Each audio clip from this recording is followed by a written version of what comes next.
నమస్కారం. ABC TV P4 news వార్తలకు స్వాగతం. ముందుగా వార్తల్లోని ముఖ్యాంశాలు. ప్రజలే తన అసలైన బలమని చెప్పిన సీఎం రేవంత్ రెడ్డి. గుంపు మేస్త్రి అన్న విమర్శలను పట్టించుకోరన్న ముఖ్యమంత్రి. ప్రజలు, మంత్రులు, కార్యకర్తలే తన బలం. తెలంగాణ అభివృద్ధికి సంక్షేమమే ప్రభుత్వ లక్ష్యం.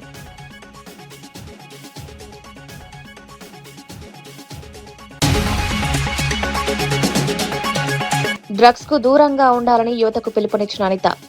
వీఐటీలో విద్యార్థులతో కలిసి ప్రతిజ్ఞ. మాదక ద్రవ్యాలు కుటుంబాలను నాశనం చేస్తాయని హెచ్చరిక. డ్రగ్స్ నిర్మూలనలో ఈగల్ కృషి.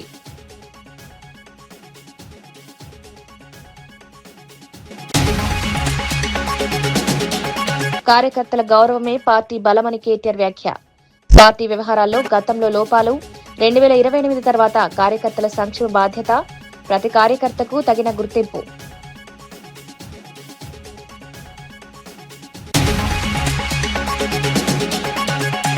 ఏపీ పర్యాటక రంగాన్ని అంతర్జాతీయ స్థాయికి తీసుకువెళ్తామన్న మంత్రి దుర్గేష్.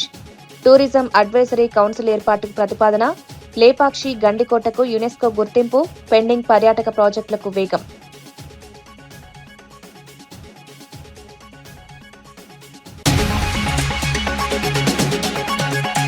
ఎమర్జెన్సీపై కాంగ్రెస్ క్షమాపణ చెప్పాలని రఘునందన్ డిమాండ్. ప్రజాస్వామ్య చరిత్రలో చీకటి అధ్యాయం. కాంగ్రెస్ కు అధికారంలో ఉండే నైతిక హక్కు లేదన్న విమర్శ. మిర్దొడ్డిలో అభివృద్ధి పనులకు శంకుస్థాపన. తనను గుంపు మేస్త్రి అని కొందరు అవహేళన చేసినా తాను పట్టించుకోరని ముఖ్యమంత్రి రేవంత్ రెడ్డి అన్నారు. ఈ గుంపంతా తనదేనని, ప్రజలు, మంత్రులు, కార్యకర్తలే తన అసలైన బలమని పేర్కొన్నారు. ప్రజల మద్దతు, విశ్వాసమే తన ప్రతిష్టకు మూలమని తెలిపారు. కొందరు తాము దొరలమని గొప్పలు చెప్పుకుంటారని, కానీ అలాంటి ఆలోచనలు తనకు లేవన్నారు. ప్రజల మధ్య నుంచే ఎదిగానని, ప్రజల కోసమే పనిచేస్తారని స్పష్టం చేశారు. సమస్యను ఈ 33 గేట్ల పునరుద్ధరణ పరిష్కరించబోతుంది. బళ్ళారి, అనంతపూర్, కర్నూలు, పాలమూరు జిల్లా లక్షలాది మంది రైతుల యొక్క సమస్యలకి ఈ గేట్ల పునరుద్ధరణ ఈ రోజు పరిష్కారం చూపించబోతుంది. సిఆర్ పాటిల్ గారు అత్యంత అనుభవజ్ఞుడైన, మృదుభాషి, అతి తక్కువ మాట్లాడడం, అత్యంత వేగంగా పనిచేయడం సిఆర్ పాటిల్ గారికి ఉన్న ఒక ప్రత్యేకత. ప్రధానమంత్రి నరేంద్ర మోడీ నుంచి మొదలు పెడితే ఎవరైనా సిఆర్ పాటిల్ గారికి ఒక సమస్యను అప్పచెప్తే 100% ఆ సమస్యని పరిష్కరించి శాశ్వతంగా ఒక మార్గాన్ని చూపిస్తాడని సంపూర్ణంగా విశ్వసించే సిఆర్ పాటిల్ గారు ఈనాడు కేంద్ర జలశక్తి మంత్రిగా ఉండడం, ఆంధ్రప్రదేశ్, కర్ణాటక అండ్ తెలంగాణ సాగునీరు, తాగునీరు యొక్క సమస్యలకు శాశ్వత పరిష్కారం దొరుకుతుందని ఈరోజు నేను సంపూర్ణంగా విశ్వసిస్తున్నా. మిత్రులారా, తరాలుగా తాగునీటి కోసం, సాగునీటి కోసం కిలోమీటర్ల కొద్దీ వలసలు వెళ్లే మనం, జిల్లాలు దాటుకొని, రాష్ట్రాలు దాటుకొని ఇతర దేశాలకు వలసలు పోయే మనం ఈ రోజు మన పొలాలలో పారాల్సిన సాగునీరు, తాగునీరు పరిష్కరించుకోకపోవడం వల్ల సముద్రంలో కలుస్తున్నాయి. అందుకే ఈనాడు డికే శివకుమార్ గారు ఆహ్వానం మేరకు సిఆర్ పాటిల్ గారు, చంద్రబాబు నాయుడు గారు, నేను 3 రాష్ట్రాల ప్రతినిధులం ఏది ఏమైనా సరే ఈ సమస్యకు శాశ్వత పరిష్కారం చూపించాలి. ఈ రోజు బళ్ళారి వేదిక కావాలి. ఈ తుంగభద్ర డ్యాం నది ఒడ్డున శాశ్వతంగా ఈ సమస్యలకు పరిష్కారం చూపించాలని ఈ రోజు ఒక ఆలోచనతోని, ఒక పట్టుదలతోని మేము ఇక్కడికి రావడం జరిగింది. మా చర్చలు ఒక కొలిక్కి వచ్చినాయి. ఖచ్చితంగా కేంద్ర ప్రభుత్వం, సిఆర్ పాటిల్ గారు ఈ సమస్యకు ఒక శాశ్వత పరిష్కారం చూపిస్తారని మేము సంపూర్ణంగా విశ్వసిస్తున్నాం. ముఖ్యంగా మా గద్వాల, అలంపూరు, పాలమూరు జిల్లా ప్రాంతంలో రాజోలిబండ డైవర్షన్ స్కీమ్ కు కేటాయించిన 15.9 టీఎంసీల నీళ్లలో ఈనాడు కేవలం 5 నుంచి 6 టీఎంసీలే మా రైతాంగం వాడుకుంటున్నారు. దాదాపుగా 10 టీఎంసీల నీళ్లు మాకు రావడం లేదు. తుంగభద్రలో మట్టి పేరుకుపోవడం కావచ్చు, నీళ్ల తరలింపులో ఉన్న సమస్యలు కావచ్చు, ఈ రోజు ఆ సమస్యలకు శాశ్వత పరిష్కారం చూపించాలి. గద్వాల, అలంపూరు ప్రాంతంలో ఉన్న ఆర్డీఎస్ లక్షలాది మంది రైతులకు మేలు జరగాలి అని ఈనాడు ఈ సమావేశంలో. తెలంగాణలో ఓటర్ ధృవీకరణ ప్రక్రియలో ఈసీఐ అనుమతించిన 12 పత్రాలు కేవలం 8 మాత్రమే స్వీకరిస్తున్నారని ఎంఐఎం చీఫ్ అసదుద్దీన్ ఓవైసీ పేర్కొన్నారు. పాన్ కార్డును కూడా గుర్తింపు పత్రంగా అంగీకరించాలని ఎన్నికల సంఘానికి కోరారు. పేర్లలో చిన్నపాటి మార్పులను తప్పులుగా పరిగణించవద్దని సూచించారు. ఓటర్ల వివరాల మ్యాపింగ్ ప్రక్రియ ముందుగానే పూర్తి చేయాల్సిందని అభిప్రాయపడ్డారు. ప్రజల ఓటు హక్కులను ఎలాంటి ఇబ్బందులు లేకుండా ఎన్నికల సంఘం చర్యలు తీసుకోవాలని కోరారు. ప్రజాస్వామ్యంలో ప్రతి ఓటు కీలకమని స్పష్టం చేశారు. एक डॉक्यूमेंट तो तेलंगाना में एनआरसी नहीं हुआ, वो डॉक्यूमेंट चला गया। दूसरा है परमानेंट रेजिडेंस सर्टिफिकेट, वो तेलंगाना में नहीं दिया जाता। फैमिली रजिस्टर वो तेलंगाना में नहीं है। आधार सिर्फ एक डॉक्यूमेंट कबूल नहीं होता। तो 12 में तो ऐसे ही 4 चले गए। अब बचे कितने? बचे 8 ही ना।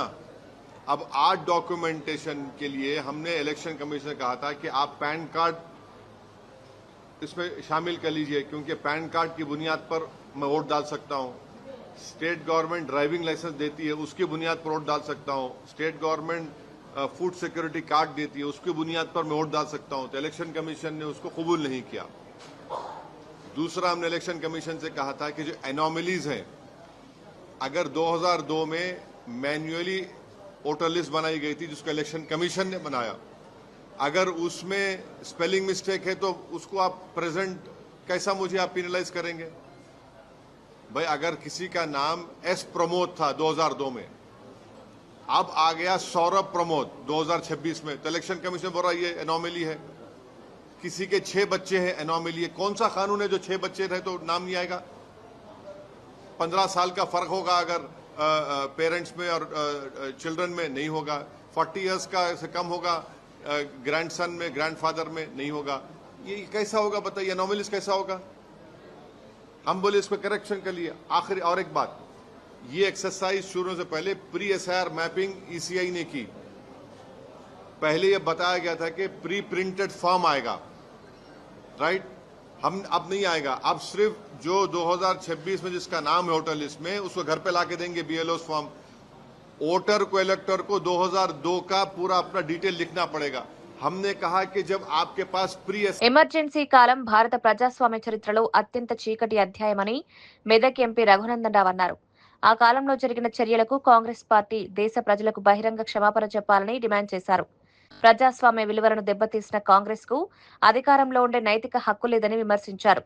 సిద్దిపేట జిల్లా మిరుదొడ్డిలో ఎంపీ ల్యాడ్స్ నిధులతో చేపట్టనున్న అభివృద్ధి పనులకు శంకుస్థాపన చేశారు. సుమారు 40 లక్షల రూపాయల వ్యయంతో పనులు చేపడుతున్నట్లు తెలిపారు. ఇంకోటి పెట్టుకున్నా, ఏం మాట్లాడినా, ఎవరిని ఏమనకుండా ప్రజాస్వామ్యాన్ని కాపాడుతున్న పార్టీ భారతీయ జనతా పార్టీ అయితే, కాంగ్రెస్ పార్టీ ఇండియానే ఇందిరా, ఇందిరానే ఇండియా అంటే ఎమర్జెన్సీ పెట్టి తీసుకుపోయి అందరినీ జైలు వేసినటువంటి దురదృష్టకరమైనటువంటి రోజు జూన్ 25.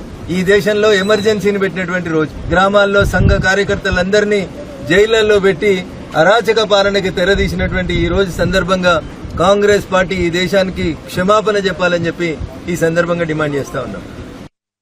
కాపు సామాజిక వర్గానికి అన్యాయం ప్రస్తుతం కూటమి ప్రభుత్వంలో కాదని, వైఎస్ఆర్సీపీ పాలనలోనే జరిగిందని బీజేపీ ఎమ్మెల్సీ సోము వీర్రాజు అన్నారు. కాపు రిజర్వేషన్లు తొలగిస్తామని జగన్ ప్రకటించినప్పుడు ఇప్పుడు మాట్లాడుతున్న నేతలు ఎందుకు మౌనం వహించారో చెప్పాలని ప్రశ్నించారు. వైఎస్ఆర్సీపీ హయాంలో కాపు మంత్రులపై విజయసాయిరెడ్డి పెత్తనం చెలాయించినప్పుడు ఎందుకు స్పందించలేదని నిలదీశారు. కాపుల సంక్షేమానికి కూటమి ప్రభుత్వం కట్టుబడి ఉందని పేర్కొన్నారు. నేను కాపులకు రిజర్వేషన్లు ఇవ్వను అని ఎక్కడ ప్రకటించాడు? జగ్గంపేటలో ప్రకటించాడు. ఒక్క కాపోడు నోరెత్తాడండి. ఎందుకు నోరెత్తలేదు? మీరు దేనికి నోరెత్తలేదు అంటున్నాను. మీకు నోళ్లు పడుకొని ఆ వేళ ఒక కలెక్టర్ గారి పేరు చెప్పండి. మురళీధర్ రెడ్డి. మంత్రి ఎవరండి? కన్నబాబు. ఏమీ లేదు కన్నబాబుకి. కాపుకి ఏమీ లేదు. గళాసు వారు చెప్తున్నారు కాపుకి ఏమీ లేదు. వీళ్ళిద్దరే పరిపాలించారు మొత్తం జిల్లా అంతా కూడా. ఏడుపు పెడుపోపలు ఎప్పటికీ చెప్పుకోలేదు. ఆయన మళ్ళీ ఒక ఇన్ఛార్జ్ మంత్రి ఎక్కడికి? వైజాగ్కి. ఎవరు? కన్నబాబు గారు. ఆయన ఇలా మీటింగులు జరిగాయి. అక్కడ ఎవరు తీసుకున్నాడు? విజయసాయి రెడ్డి తీసుకున్నాడు పత్రాలన్నీ. ఈయనెవరు? మనకెవరు ఇప్పుడు ఇన్ఛార్జ్ మంత్రి? నిమ్మల రామానాయుడు. అన్నీ చెప్తాం ఆయనకి, సార్ ఇలా చేయండి అలా చేయండి. అక్కడ కన్నబాబుకి చెప్పి కన్నగాడు ఎవడో లేడు. అందరూ కూడా విజయసాయి రెడ్డి ఆయన ఇన్ఛార్జి ఆ జిల్లాలకే. కాగితాలన్నీ ఆయన తీసుకునేవాడు. ఏముంది వీళ్ళకి విలువ? కాపుల జిల్లాలోనే కాపులకు విలువ లేదే. నీ పరిపాలనలో ఛాలెంజ్ ఇది. ఓపెన్ డిబేట్ రమ్మనండి ఎవరినైనా. ఎవరిని మేము కాపులు, మా పార్టీలో ఉన్న కాపులు అందరూ మేము ముఖ్యమంత్రిని చేయడం కోసం ఉన్నాం అని మీటింగ్ పెట్టుకోమనండి. 7 కాపులకి ఏమైనా అన్యాయం జరిగితే మేము లేవా ఇక్కడ? ఆంధ్రప్రదేశ్ పర్యాటక రంగాన్ని అంతర్జాతీయ స్థాయికి తీసుకువెళ్లేందుకు ప్రభుత్వం కృషి చేస్తోందని మంత్రి కందుల దుర్గేష్ తెలిపారు. ఏపీ ఛాంబర్స్ ప్రతినిధులు సచివాలయంలో ఆయన్ను కలిసి పలు ప్రతిపాదనలు సమర్పించారు. పరిశ్రమలు, హాస్పిటాలిటీ, ట్రావెల్, ఏవియేషన్ రంగాల ప్రతినిధులతో టూరిజం అడ్వైజరీ కౌన్సిల్ ఏర్పాటు చేయాలని సూచించారు. లేపాక్షి, గండికోట, బెలుం గుహలకు యునెస్కో గుర్తింపు తీసుకురావాలని కోరారు. పెండింగ్లో ఉన్న పర్యాటక ప్రాజెక్టులకు వేగంగా అనుమతులు మంజూరు చేస్తామని మంత్రి హామీ ఇచ్చారు. హోటల్ను కూడా ఎంకరేజ్ చేయాలని కొద్ది రోజుల్లోనే విజయవాడలో స్టేక్ హోల్డర్స్ మీటింగ్ పెట్టి చిన్నవాళ్ళను కూడా ఎంకరేజ్ చేయాలనే ఉద్దేశంతో రాష్ట్ర ప్రభుత్వం నిర్ణయం తీసుకుంది. సెప్టెంబర్లో వైజాగ్లో ఒక ట్రావెల్స్ సంబంధించింది చాలా లార్జ్ స్కేల్లో పెట్టాలని ముఖ్యమంత్రి మంత్రి గారు తెలియజేశారు. రాష్ట్ర వ్యాప్తంగా సుమారుగా 100 మంది ట్రావెల్స్ సంబంధించిన అన్ని జిల్లాల వాళ్ళని ఈ వారం 10 రోజుల్లో ఒక మీటింగ్ పెట్టడానికి డేట్ ఇస్తా అన్నారు. విజిబిలిటీ పెరగాలి, మనకి ఇన్బౌండ్ టూరిస్టులు పెరగాలనే దాని మీద కొన్ని సూచనలు చేయటం జరిగింది. ఇది ఇమ్మీడియట్గా మనకి ఫుట్ ఫాల్స్ పెరగాలంటే మిడ్ సెగ్మెంట్లో లెస్ దాన్ 50 crore ప్రాజెక్ట్స్ని మనం వెంటనే రిజాల్వ్ చేసి దానికి గనక ఊతం గనక ఇవ్వగలిగితే సో ఇంపార్టెంట్ సర్క్యూట్స్లో క్విక్గా డెవలప్ అవుతాయి. ఈ ఇన్బౌండ్ టూరిజం పెరగాలనుకున్నప్పుడు రైల్వేస్తోనూ, ఎయిర్లైన్స్తోనూ, క్రూజ్ ఆపరేటర్స్తో కూడా లింకప్ చేసుకుని మనం ప్రమోషనల్ ఈవెంట్గా చేసినప్పుడు ఇన్బౌండ్ టూరిస్టులు పెరుగుతారని చెప్పడం జరిగింది. టూరిజం అంటేనే 90% of the projects micro, small, medium సెగ్మెంట్లో ఉంటాయి. పెద్ద ప్రాజెక్టులను ఎలాగైతే ఎస్ఐపిసి, ఎస్ఐపిబి రూట్లో ఫాస్ట్ ట్రాక్లో తీసుకెళ్తున్నారో అలాగే డిపార్ట్మెంటల్ లెవెల్లో లెస్ దాన్ 50 crores ఉన్న ప్రాజెక్టులన్నిటికి కూడా ఒక మెకానిజము, మొడాలిటీ డెవలప్ చేసి వీటన్నిటిని ఈ ప్రాజెక్టులన్నీ క్లియర్ చేసి వాటికి some kind of registration with assurance of incentives ఇవ్వడం జరిగింది మన పాలసీలో. అంతర్జాతీయ మాదక ద్రవ్యాల వ్యతిరేక దినోత్సవం సందర్భంగా అమరావతిలోని విఐటి విశ్వవిద్యాలయంలో నిర్వహించిన కార్యక్రమంలో హోంమంత్రి అనిత పాల్గొన్నారు. ఈగల్ విభాగం ఆధ్వర్యంలో నిర్వహించిన కార్యక్రమంలో విద్యార్థులతో కలిసి మొక్కలు నాటి డ్రగ్స్ కు దూరంగా ఉండాలని ప్రతిజ్ఞ చేయించారు. సంకల్ప పోస్టర్ను ఆవిష్కరించి యువతకు అవగాహన కల్పించారు. మాదక ద్రవ్యాలు కుటుంబాలను నాశనం చేస్తాయని హెచ్చరించారు. తల్లిదండ్రుల ఆశయాలను నెరవేర్చే దిశగా విద్యార్థులు ముందుకు సాగాలని సూచించారు. 30-40 సంవత్సరాల నుంచి దగ్గర 20,000 ఎకరాల్లో గాంజా సాగు పండించే AOB area, Andhra Orissa border ఏరియాలో ఈరోజు జీరో కల్టివేషన్ అని చెప్పేటప్పుడు నిజంగా మాకు కూడా కొంచెం భయం వేసింది.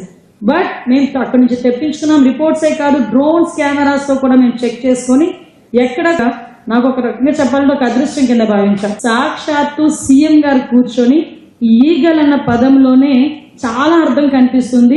ఈగల్ పెట్టండి అని సాక్షాత్తు గౌరవ నారా చంద్రబాబు నాయుడు గారు పెట్టిన టాస్క్ ఫోర్స్ ఈ రోజు ఇది ఎంతవరకు అడాప్ట్ అయిందంటే పక్కన తెలంగాణ వాళ్ళు కూడా మన ఇదే ఈగల్ పేరుని కూడా వాళ్ళు అడాప్ట్ చేస్తున్నారు. నిన్నగాక మొన్న తమిళనాడులోని సీఎం అయిన విజయ్ గారు కూడా ఈగల్ లాంటి వ్యవస్థని మన దగ్గర కూడా నడిపించాలి అని చెప్పి మనల్ని ఆదర్శంగా తీసుకొని ఈరోజు తమిళనాడులో వేసే పరిస్థితి. ఒరిస్సా గవర్నమెంట్ మీరు ఎలా చేశారు, మాకు పీపీటీ ప్రెజెంట్ చేయండి అంటే రీసెంట్ గా ఆ పీపీటీని కూడా ప్రెజెంట్ చేసే పరిస్థితి. ఈ కల్టివేషన్ ఆఫ్ గంజాయి ఏంటంటే ఇంకా ఆంధ్ర ఒరిస్సా బోర్డర్ లో మనకి ఆల్మోస్ట్ మనకి ఒక కల్టివేషన్ గంజాయి కల్టివేషన్ పూర్తిగా నిర్మూలించడం జరిగింది. సో ఇప్పుడు మనకి ఆంధ్రప్రదేశ్ లోకి వచ్చే గంజా అంతా కూడా మనకి ఒరిస్సా నుంచి వస్తుంది. సనత్ నగర్ లో ది థీమ్ 90° ఇంటీరియర్ స్టూడియోను బీఆర్ఎస్ నాయకుడు కొలను బాలరెడ్డి ప్రారంభించారు. స్టూడియో ఎండీ నరేందర్ కుమార్ ఆధ్వర్యంలో జరిగిన కార్యక్రమంలో రిబ్బన్ కట్ చేసి ప్రారంభోత్సవం నిర్వహించారు. ఆధునిక గృహ నిర్మాణాల్లో ఇంటీరియర్ డిజైన్ కు పెరుగుతున్న ప్రాధాన్యతను ఈ సందర్భంగా ప్రస్తావించారు. ఓపెన్ కిచెన్, ఫర్నిచర్, ఇంటి అలంకరణకు సంబంధించిన సేవలు ఒకే చోట అందుబాటులో ఉంటాయని నిర్వాహకులు తెలిపారు. వ్యాపారం విజయవంతంగా సాగాలని కొలను బాలరెడ్డి ఆకాంక్షించారు. ఈ కార్యక్రమంలో పలువురు అతిథులు, స్థానిక నాయకులు, స్టూడియో సిబ్బంది పాల్గొన్నారు. వాళ్ళకు ఓపెన్ కిచెన్ కానివ్వండి, ఫర్నిచర్ కానివ్వండి, ఏ విధమైన కానీ డెకరేషన్ కానీ అలాంటి చేసుకోవడం కాబట్టి ఇది చాలా అద్భుతంగా నడవాలి, మంచి పేరు తీసుకురావాలని చెప్పేసి కోరుకుంటూ ఈ షాప్ మంచి పొజిషన్లో రావాలని కోరుకుంటున్నాం. मेरा नाम नागेंद्र कुमार है। मैं 2014 से सर के साथ में हूँ। अब तक मैं लाइफ में आगे गया हूँ जब से इनके साथ मिला हूँ, जब से जुड़ा हुआ हूँ। इंडिको बिल्डर्स के ओनर हैं, एमडी हैं इन्हों, और जो भी प्रोजेक्ट बनाते हैं कंटिन्यू काम तो मैं ही करता हूँ, और हर चीज़ में मुझे कभी भी तकलीफ़ नहीं हुआ, अच्छे से अच्छे आगे निकलते गए हैं। पूरा सपोर्ट है सर का मेरे साथ हमेशा के लिए, और सर का मैं बहुत बहुत शुक्रगुजार हूँ। ప్రభుత్వ సంక్షేమ అభివృద్ధి పథకాల లబ్ధి ప్రతి అర్హుడికి చేరేలా అధికారులు కృషి చేయాలని special chief secretary Naveen Mittal సూచించారు. వికారాబాద్ కలెక్టరేట్లో ప్రజాపాలన ప్రగతి ప్రణాళిక 99 రోజుల కార్యక్రమంపై సమీక్ష నిర్వహించారు. జిల్లా కలెక్టర్ దీపక్ తివారీ, ఎస్పీ స్నేహా మెహ్రాతో కలిసి పథకాల అమలు తీరును పరిశీలించారు. ప్రజల సమస్యలను గుర్తించి వేగంగా పరిష్కరించాలని అధికారులకు సూచించారు. ప్రభుత్వ పథకాలపై విస్తృత అవగాహన కల్పించాలని కోరారు. కోర్టు సమావేశంలో అదనపు కలెక్టర్లు, వివిధ శాఖల జిల్లా అధికారులు పాల్గొన్నారు.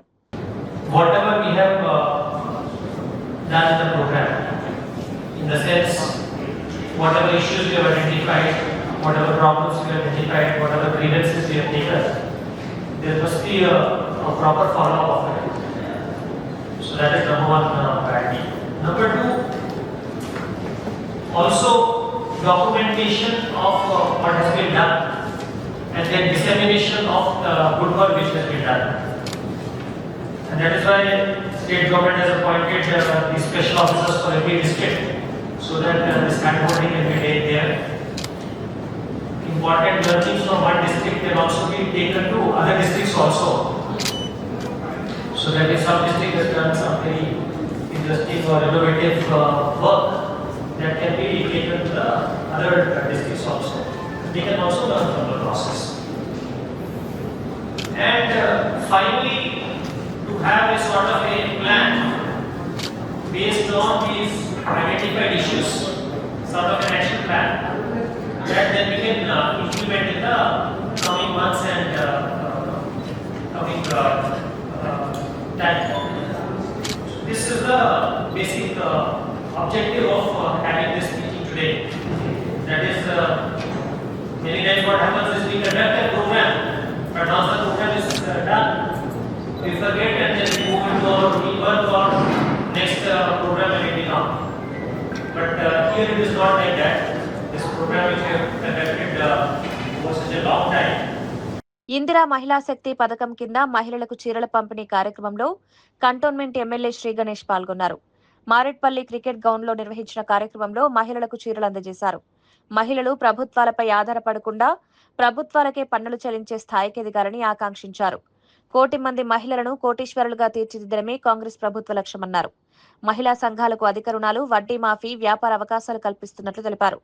మహిళా సాధికారతకు ప్రభుత్వం కట్టుబడి ఉందని పేర్కొన్నారు. చీరలు తీసుకున్న వాళ్ళు వంటలు కొట్టుకోవడానికి కావచ్చు, పరదలకు కావచ్చు, కొంతమంది అయితే స్టీల్ సామాన్లకు ఇచ్చి స్టీల్ సామాన్లు తీసుకున్నారు. నేను వస్తా కూడా ఎక్కడ పోతున్నావు అనేసి మా ఒక సిస్టర్ ఫోన్ చేసి, పద్మ అంటే ఇక్కడ పోతున్నాం మా ప్రోగ్రామ్ కంటే అన్నది చీరలు అంటే అన్న ఖచ్చితంగా చెప్పు, కేసీఆర్ మమ్మల్ని అవమానపరిచిండు, ఆ చీరలు ఇచ్చి ఈ రోజు మా సీఎం రేవంత్ రెడ్డి గారు మంచి చీరలు ఇచ్చి మమ్మల్ని గౌరవిస్తున్నందుకు ముఖ్యమంత్రి గారికి హృదయపూర్వకంగా సభాముఖంగా అందరు చప్పట్లతో ధన్యవాదాలు చెప్పని చెప్పింది. ఎవరు? మా పద్మమ్మ. ఆ బాలెంబైలో మా యాదమ్మ ఉంటది. ఆమె ఆ చీర తీసుకున్నప్పటి నుంచి చీర నాన్నలను కూడా ఇప్పించి మరీ చెప్పింది, ఈ చీరలు నేను ముందు గొంతలు కొట్టుకుంటే గణేశయ్య, ఇప్పుడు మాత్రం మేము కట్టుకొని సంతోషంగా ఉన్నాం.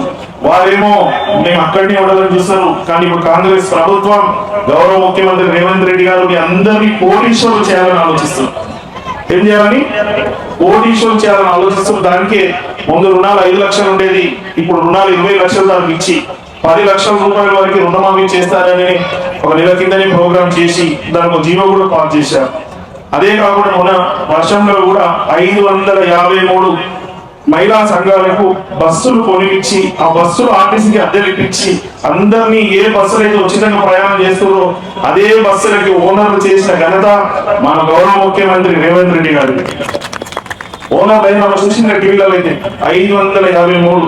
అదే కాకుండా పెట్రోల్ పంపులు పెట్టుకుంటే పైసలు ఉన్నాం పెట్రోల్ పంపులు పెట్టుకుంటుండే. పెట్రోల్ పంపులు కూడా మా ముందున్న మహిళల లాగానే వేరే ఏరియాల మహిళలు కూడా ముఖ్యమంత్రి గారు పెట్రోల్ పంపులు పెట్టించారు. సో రాష్ట్ర ప్రభుత్వం ఏర్పడిన నుంచి మహిళలకు ప్రాధాన్యత ఇస్తుంది. మహిళల పేర్ల మీదనే పథకాలు ఇస్తూ ఇందిరా మహిళా శక్తి, ధృవజ్యోతి, మహాలక్ష్మి అందరికి 200 యూనిట్ వరకు. పార్టీ కార్యకర్తల గౌరవాన్ని కాపాడడంలో గతంలో కొన్ని లోపాలు జరిగాయని బీఆర్ఎస్ వర్కింగ్ ప్రెసిడెంట్ కేటీఆర్ అంగీకరించారు. రాష్ట్ర అభివృద్ధిపై ఎక్కువ దృష్టి పెట్టడం వల్ల పార్టీ వ్యవహారాలను కొంతవరకు నిర్లక్ష్యం చేశామన్నారు.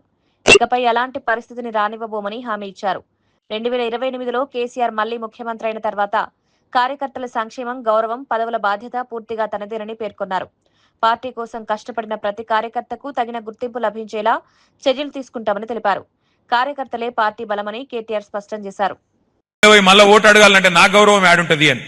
అందుకే నేను మీకు మాటిస్తున్నా, ఇట్లాంటి చిన్న చిన్న పొరపాట్లు మొత్తం ప్రభుత్వం మీదే దృష్టి పెట్టినాం, పార్టీ మీద ఎక్కువ దృష్టి పెట్టలే. వాస్తవానికి 10 ఏళ్ళు కొత్త రాష్ట్రం కదా, కొత్త సంసారం కదా, కొత్త ఇల్లు కదా, పునాది గట్టిగా పడాలి. మన రాష్ట్రం నవ్వెటోళ్ళ ముంగట జారిపడొద్దు. మీకు పరిపాలన చేతనైతే దాన్నోళ్లను నోర్లు మూపియాలే, మంచిగా నడిపియాలని ఆలోచన చేసినాం తప్ప వేరే ఆలోచన చేయలే. కానీ నేను మీకు మాటిస్తా ఉన్నా, వచ్చే 5 ఏళ్ళు అట్లుండదు. 2028లో మీ అందరి దయతో, ప్రజల ఆశీర్వాదంతో తిరిగి కేసీఆర్ ముఖ్యమంత్రి అవుతాడు. అయినాక నేను బాధ్యత తీసుకుంటా. వచ్చే 5 ఏళ్ళు మన ప్రభుత్వం వచ్చినాక కార్యకర్తల బాగోగులు, ప్రజల సంక్షేమం రెండింటినీ బ్యాలెన్స్ గా నడిపించే బాధ్యత నాది. మీకు రావాల్సిన పదవులు, మీకు జరగవలసిన లాభం, మీకు కోరుకునే గౌరవం వచ్చే విధంగా చేసే బాధ్యత నాది. గతం మర్చిపోండి. చిన్న చిన్న పొరపాట్లు జరిగిండొచ్చు, మా వైపు నుంచి కూడా జరిగిండొచ్చు. ఉద్యమంలో పనిచేసిన బిడ్డలు ఉన్నారు ఇక్కడ, వాళ్ళకు కూడా అయ్యో మాకు జరగాల్సినంత జరగలేదేమో అన్న భావన ఉండొచ్చు. నేను వారందరినీ ప్రార్థిస్తా ఉన్నా. ఎస్ఐఆర్ ప్రత్యేక ఓటరు సవరణ ప్రక్రియపై కాంగ్రెస్ శ్రేణులు అప్రమత్తంగా ఉండాలని భువనగిరి ఎంపీ చామల కిరణ్ కుమార్ రెడ్డి సూచించారు. రాష్ట్ర వ్యాప్తంగా నియమించిన బిఎల్ఏలు ప్రతి బూత్ లో ఓటరు జాబితాలను నిశ్శబ్దంగా పరిశీలించాలని కోరారు. అన్యాపైన ఓట్లను గుర్తించి అవసరమైన చర్యలు తీసుకోవాలని సూచించారు. 4 రోజుల పాటు జరిగే ఈ ప్రక్రియను కాంగ్రెస్ కార్యకర్తలు బాధ్యతగా తీసుకోవాలన్నారు. ప్రజాస్వామ్య పరిరక్షణలో ప్రతి ఓటు కీలకమని పేర్కొన్నారు. ఓటర్ల హక్కుల రక్షణ కోసం పార్టీ శ్రేణులు సమన్వయంతో పనిచేయాలని పిలుపునిచ్చారు. సవరణ జరుగుతుందో ఇది చాలా కీలకమైనటువంటి విషయము. ఎవ్వరు కూడా దీన్ని ఈజీగా తీసుకోవాల్సినటువంటి పరిస్థితి లేదు. నిన్న కూడా ముఖ్యమంత్రి రేవంత్ రెడ్డి గారు మాట్లాడుతూ ప్రతి ఒక్క కార్యకర్తకు పిలుపునిచ్చిర్రు, ప్రతి ఒక్క నియోజకవర్గ ఇన్ఛార్జీలకు కూడా క్లారిటీగా చెప్పిర్రు, ఎమ్మెల్యేలకు కూడా. దీని మీద అలసత్వం వహిస్తే రానున్న రోజుల్లో రాజకీయంగా దెబ్బతినేటువంటి పరిస్థితి ఉంది. మొన్ననే బీహార్ లో 70 లక్షల పైచులకు ఓటర్లు డిలీట్ చేయడం జరిగింది. అలాగే వెస్ట్ బెంగాల్లో 1 కోటి పైన ఓట్లు డిలీట్ చేయడం జరిగింది. ఈ 2 రాష్ట్రాలలో కూడా అక్కడ ఉన్నటువంటి బీజేపీ కైవశం చేసుకుంది ఈ ఎస్ఐఆర్ ప్రాసెస్ వల్ల. అదే విధంగా కేరళలో కార్యకర్తలు అప్రమత్తంగా ఉండడం వల్ల కేరళలో మనం కాపాడుకోగలిగినాం కాంగ్రెస్ పార్టీ కూటమి ఏదైతుందో. ఇప్పుడు తెలంగాణలో కూడా అదే జరగబోతుంది. నేను 2 నిమిషాలలో మీకు చెప్తా. ఎస్ఐఆర్ ప్రాసెస్ ద్వారా అంటే ఈ రోజు 25వ తారీఖు జూన్ నుంచి జూలై 24వ తారీఖు దాకా బిఎల్ఓ, మీరు బిఎల్ఏలు, బిఎల్ఓ అంటే బూత్ లెవెల్ ఆఫీసర్, ప్రభుత్వం ఎలక్షన్ కమిషన్ నియమించే అధికారి. ఇతను ప్రతి ఇంటికి 3 సార్లు వచ్చే ప్రయత్నం చేస్తారు. ఎందుకంటే ముఖ్యంగా వాళ్ళు ఈ మధ్య కాలంలో ఏదైతే మ్యాపింగ్ చేసిర్రో, మన దగ్గరికి రాకముందే మ్యాపింగ్ చేయడం జరిగింది. 2002 ఓటర్ లిస్టు, 2025 ఓటర్ లిస్టులను తీసుకొని ఈ సవరణ చేస్తుర్రు. దీంట్లో 3 కోట్ల పైచిలుకున్నటువంటి మన తెలంగాణ ఓట్లలో 1 కోటి పైచిలుకు ఓట్లను ఆల్రెడీ అన్మ్యాప్డ్ గా డిక్లేర్ చేసిర్రు. అంటే 33% ఓట్లు మన బూత్ లో 1200 ఓట్లు ఉంటే 400 ఓట్లు అన్మ్యాప్డ్ ఉన్నాయి. అన్మ్యాప్డ్ అంటే వాళ్ళ ఆధారాలు తీసుకోవడానికి వస్తుర్రు. ఒకవేళ మనం అప్రమత్తంగా లేకుండా ఈ బిఎల్ఓ ఏజెంట్లు మన బూత్కు వచ్చినప్పుడు మనం ఎమ్మటి లేకపోతే మన బిఎల్ఏ ఏజెంట్ ఈ యొక్క 33% ఓట్లు డిలీట్ అయ్యే అవకాశం ఉంది. దీంట్లో మనకు దగ్గరి వాళ్ళు, మన చుట్టాలు, మనకు తెలిసిన వాళ్ళు, మన కాంగ్రెస్ పార్టీకి అనుకూలమైనటువంటి ఓటర్లను తొలగించే ప్రయత్నం జరుగుతుంది. కాబట్టి మీరు ఇమీడియట్ గా ఈ రోజు జరగబోయే ప్రక్రియలో బిఎల్ఓ ఏజెంట్ ఎప్పుడు వస్తుండో కనుక్కోండి. మీరు అతని వెంబటే ఉండి ఇంటింటికి వెళ్లి ఈ 2002 ఓటర్ లిస్ట్ ని మీకు ఇవ్వడం జరుగుతుంది. పార్టీ తరఫున 2025 ఓటర్ లిస్ట్ లో ఫోటోతో సహా ఉంటుంది, అది కూడా ఇవ్వడం జరుగుతుంది. అన్మ్యాప్డ్ ఏదైతే 1,02,00,000 ఓట్లు ఏదైతే అన్మ్యాప్డ్ అని చెప్తుర్రో ఆ ఓటర్ లిస్టుల విషయం కూడా మీరు లోకల్ రిటర్నింగ్ ఆఫీసర్ ని, ఎమ్మెల్యేలు గాని, నియోజకవర్గ ఇన్ఛార్జీలు గాని ఇమీడియట్ గా ఈ రోజే తీసుకోవాలి. తీసుకొని 3టిని దగ్గర పెట్టుకున్నట్టయితే చామల కిరణ్ కుమార్ రెడ్డి ఓటు శాలిగౌరారంలో ఒకవేళ మిస్ అయి అన్మ్యాప్డ్ లో పడితే ఇమ్మీడియట్ గా మీరు సవరణ చేయాల్సి వస్తుంది, ఎన్యుమరేషన్ ఫామ్ నింపియాల్సి వస్తుంది. కాబట్టి మీరు ఎట్టి పరిస్థితిలో ఈ 4 రోజులు ఈ బిఎల్ఓలను అంటి పెట్టుకొని ఉండాల్సిన అవసరం ఉంది. ఇది మన రాజకీయ భవిష్యత్తు. మీరు రేపు సర్పంచ్లు కావాలన్నా, వార్డు మెంబర్లు కావాలన్నా, జెడ్పీటీసీలు కావాలన్నా, ఎమ్మెల్యేలు ఎవరైనా కావాలన్నా, ఎంపీలు నాలాంటి వాళ్ళు ఎవరైనా గెలవాలన్నా ఈ ప్రక్రియను మనం అధిగమిస్తేనే మళ్లీ అవకాశం ఉంటది. కాబట్టి ఎట్టి పరిస్థితిలో ఈ 4 రోజులు ఈ ప్రక్రియలో ఒక్క చిన్న తప్పిదం లేకుండా, ఒక్క చిన్న ఓటర్ కూడా మిస్ కాకుండా, ఒకవేళ హైదరాబాద్ లో సెటిల్ అయినటువంటి ఓటర్ ఊర్లో వచ్చి ఓటేసే ప్రక్రియ ఉంటే ఆ ఓటుని కూడా రీటైన్ చేసుకోవాల్సిన అవసరం ఉంది. ఎందుకంటే ఇక్కడ లేడు అక్కడ ఉండని, అక్కడ లేడు ఇక్కడ ఉండని ఆయన ఓటు 2 దిక్కులో కూడా తొలగించే అవకాశం ఉంటది. కాబట్టి మీరు అందరు ఓటర్లతో కూడా మాట్లాడాల్సిన అవసరం ఉంటది. ఇది ఎలక్షన్ కి ప్రిపరేటరీనెస్ అనే అనుకోండి. ఎందుకంటే మనకు మన బూత్ 1200 కంటే ఎక్కువ బూత్ ఉండదు. ప్రతి బూత్ లో ఆ బూత్ లో ఉన్న ఓటర్ కొన్నిసార్లు పక్క బూత్ లో కూడా ఉంటాయి. కాబట్టి అవన్నీ కూడా సవరణ చేసి మన బూత్ లకు వచ్చేటట్టుగా చూసుకోవాల్సిన అవసరం ఉంది. కాబట్టి బిఎల్ఏలందరికీ మరొకసారి విజ్ఞప్తి చేస్తున్నా, మీరు ఎట్టి పరిస్థితిలో ఊరు వదిలిపెట్టకుండా ఈ నెల రోజులు బిఎల్ఓ ఏజెంట్ ఫోన్ నెంబర్ తీసుకొని ఎప్పుడు వస్తుండు ఏందనేది తెలుసుకోండి.